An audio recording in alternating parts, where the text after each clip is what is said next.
I'm here with Samuel Delany, and I wanted to ask you some questions. Okay.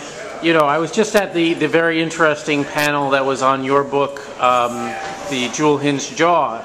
And in The Jewel-Hinged Jaw, you talk a lot about how science fiction is different from other kinds of fiction. It has its own sets of language, its own protocols of writing, and that it has its own sense of worth. And yet you stopped writing science fiction for decades. Can you talk about why, since you were such a promoter of science fiction's uniqueness, you started writing things that weren't science fiction? Well, because all fiction has its unique qualities, and that's all.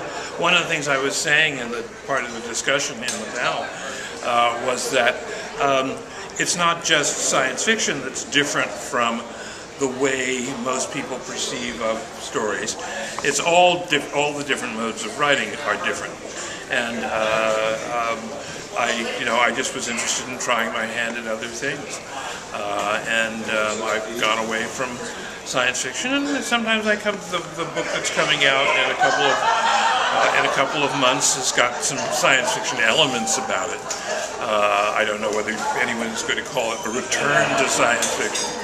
But I never fell out of love with science fiction. I just, just expanded my interest to some other things as well as. The book is Through the Valley of the Nest of Spiders. That's right. Yes, you have the title. Yeah. When is that going to be published? Well, copies are supposed to be available by the end of August. By the end of. Hi, Jess. How you doing? Good to see you. It's good to see you. How's it going? Good to see you too. Yeah, going very well. Good. Yeah. Okay. Yeah.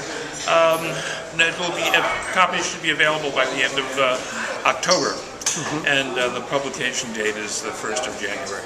Now, speaking of that book, when I talked to you last year, you talked about you talked about how this book didn't really have much of a plot, and that intentionally it was plotless. And I said, well, why did you get away from plots? And you said that when in life have you had a plot? You don't, in real life you don't have plots very often. Right, it happened to you, yes. Right.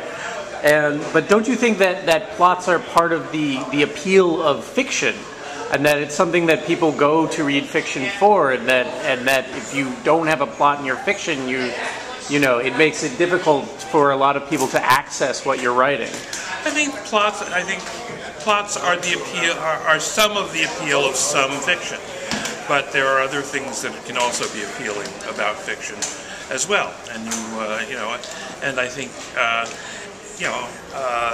readers have to look for whatever is appealing about a book, and it may not necessarily be the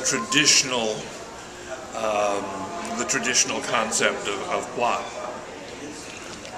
Fair enough. Why is speculative fiction important? Why is science fiction important? Well, or speculative fiction, or however you want to define it. Well, I call it science fiction. Okay. Science fiction is important because it gives you a chance to think about the alternate ways in which the world can work, and I think that's very, very necessary, since the world is obviously not doing the best it could possibly do, and the fact that there is the possibility of making it better, whenever there's the possibility of making it better, the alternatives that science fiction gives us to think about, I think, will always be privileged.